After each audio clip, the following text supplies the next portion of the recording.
An encounter with a practicing witch and a demon leaves the witch wanting the demon to stay on the mortal plane with her.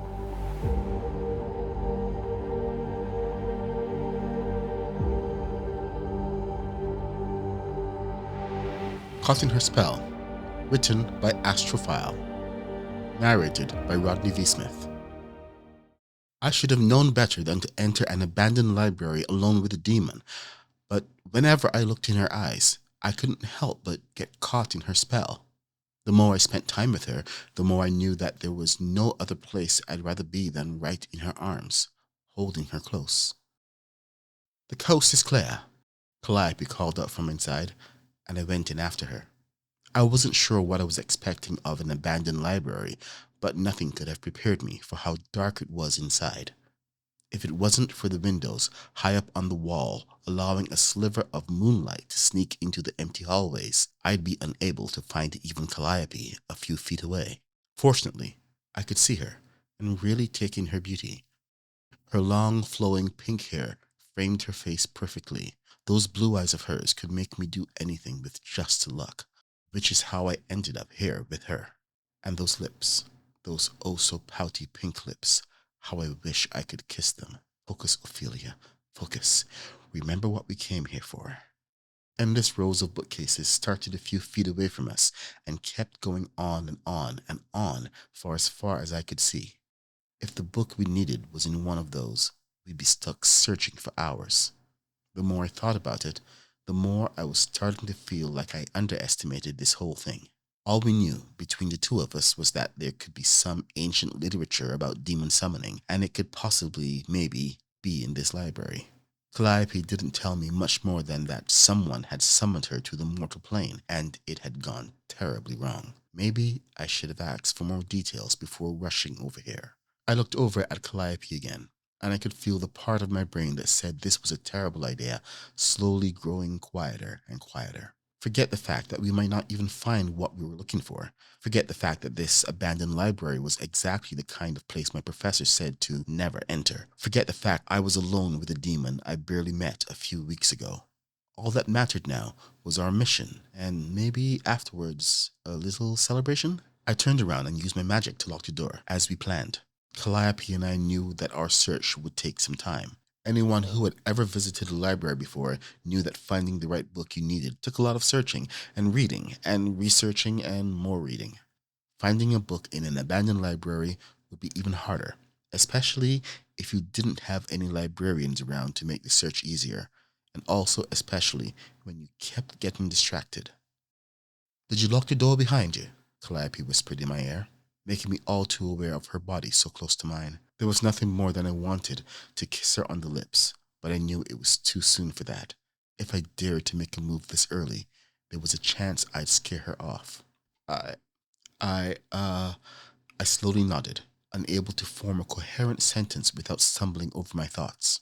It wasn't fair that she was this pretty, making it so hard for me to think around her. "Good," she said. "Let's go.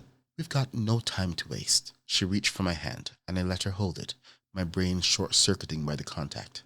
She pulled me deeper into the library, but I could hardly focus on where we were going. All I could think about was the fact she was holding my hand. And then, all too suddenly, she let it go. "We're here."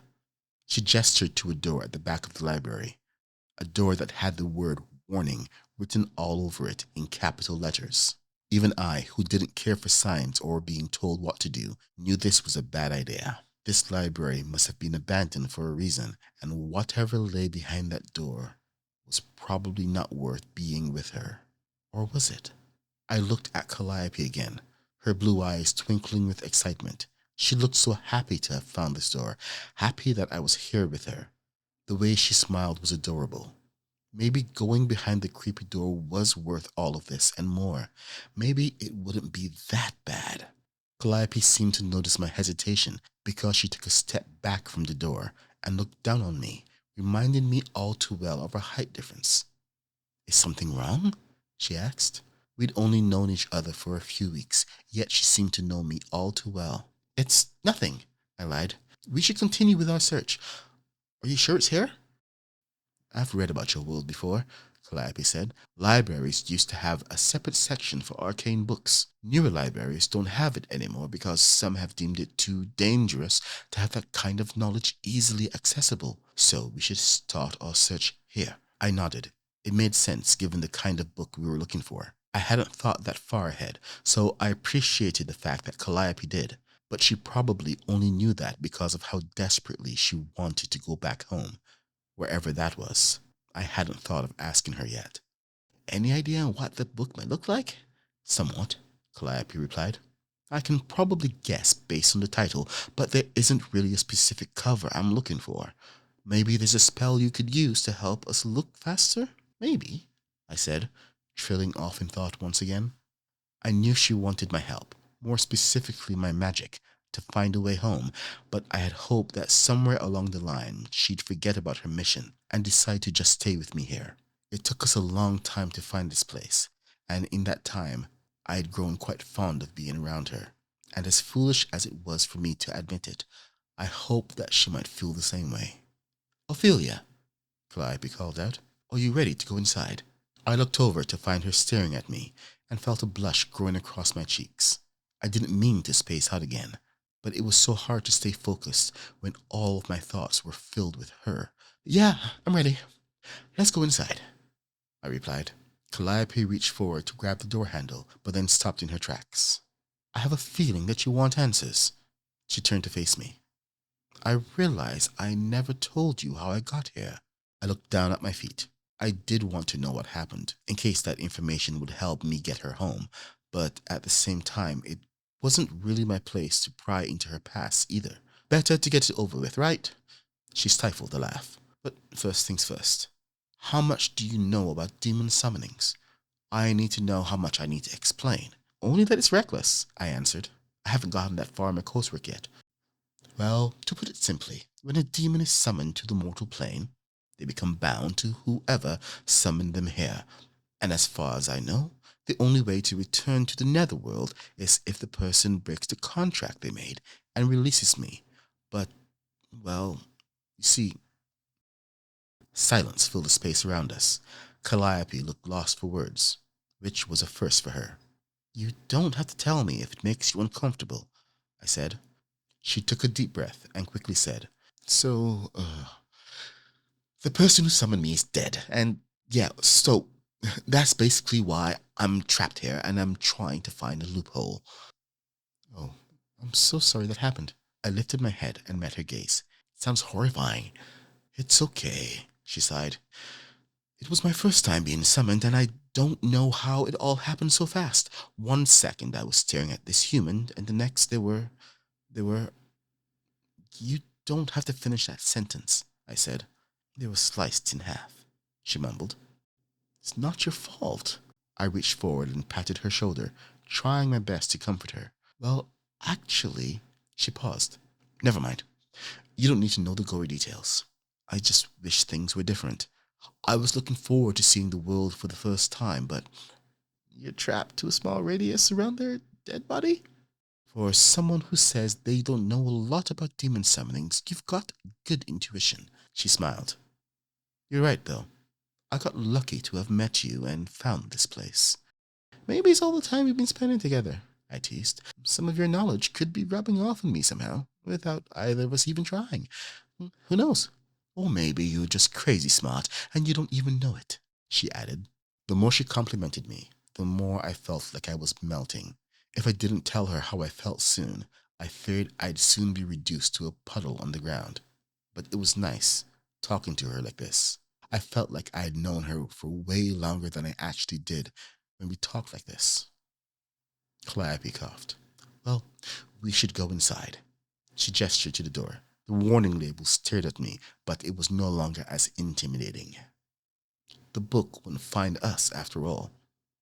I stifled a laugh. If only it were that easy. She raised an eyebrow at me. Well, you're the witch here. Can it be done? I pondered it for a second. There was an item locator spell in my notes somewhere, but I didn't have my notes with me, and I was pretty sure I needed to have a clear visual of the item I was looking for. I didn't think it would work the same for a book that I had never seen before. Sorry, I don't think I'll be able to do it without having seen the book first. I understand. Thank you for being here. Let's find that book and get out of here. She pulled the door open. I held my breath for a second, half expecting some sort of ancient evil to come out and attack us both. When it became apparent there was nothing there, I let out a deep breath of relief.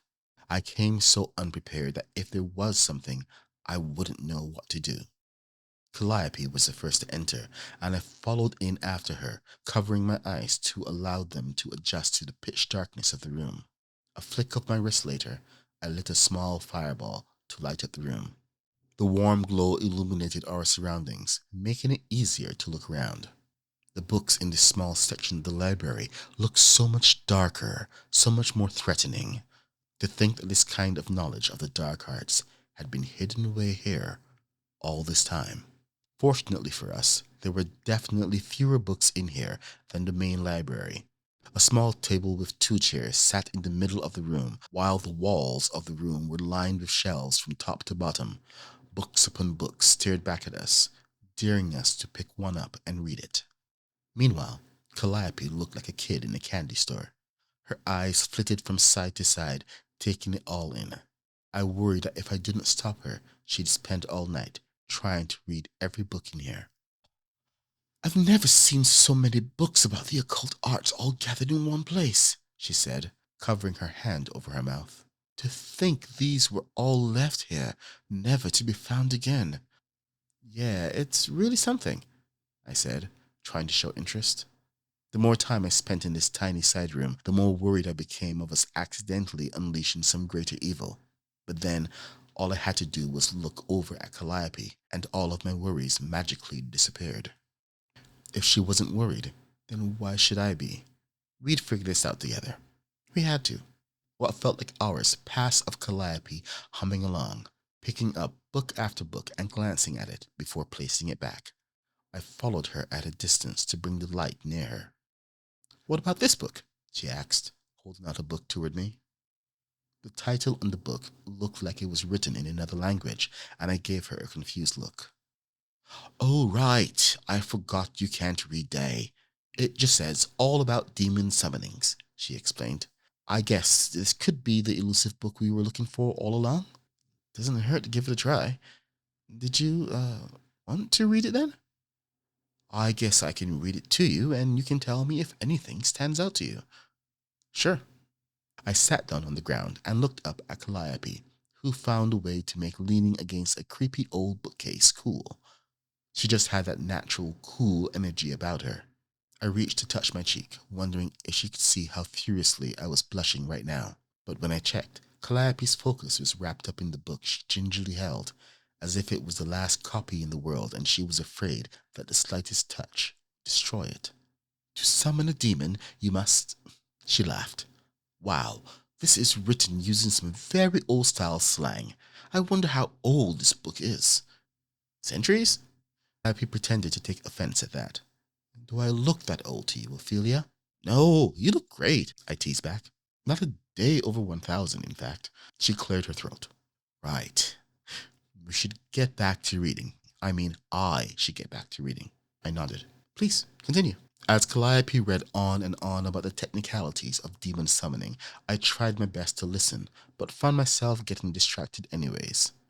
I kept thinking about how nice it would be to have a future together, one in which we didn't have to explore abandoned libraries, one where we could just enjoy each other's company without worrying about finding a lost ancient book. Could a life like that be possible?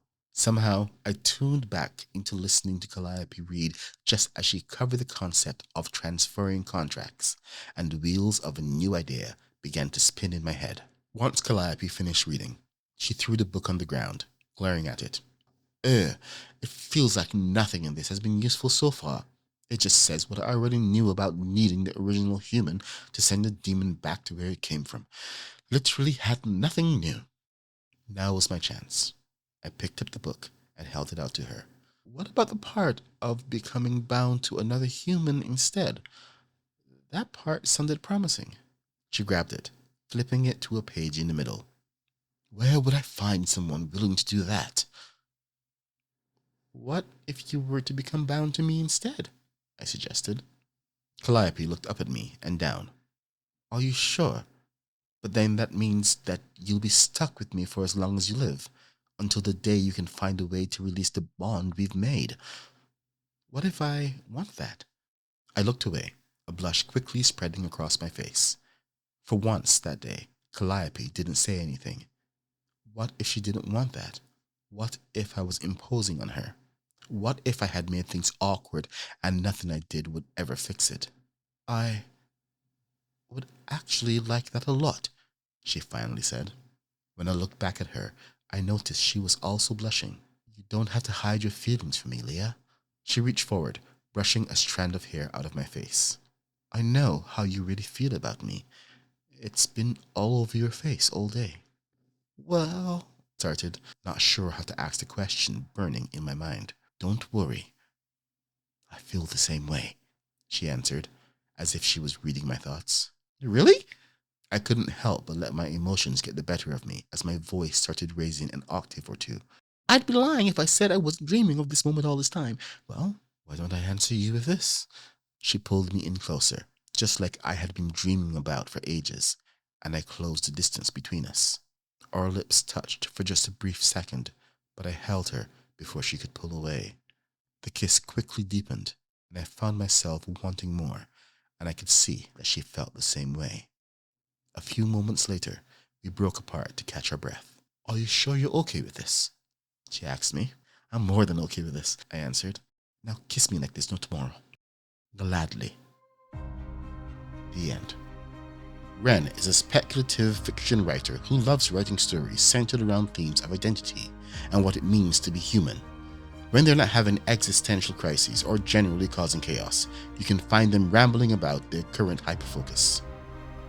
So that's it for this installment of Monstrous Love, an anthology of short stories by Wattpad writers, brought to you by WritersConnX.